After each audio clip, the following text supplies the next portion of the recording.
দিছি।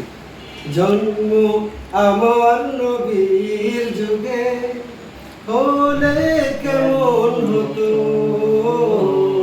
জন্ম আমার নবীর যুগে হলে কেমন হতো।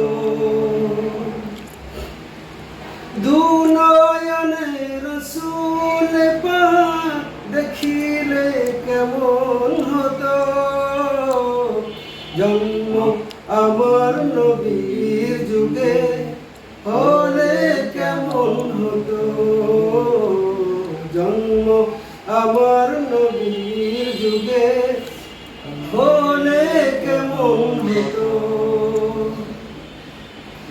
আসতো ভেসে হযরতে বেলালের মধুর আজান, যেই আজানে ছিল এমন প্রেম মুগ্ধ রহমান। দয়াল নবীর পিছে নামাজ পড়লে কেমন হতো,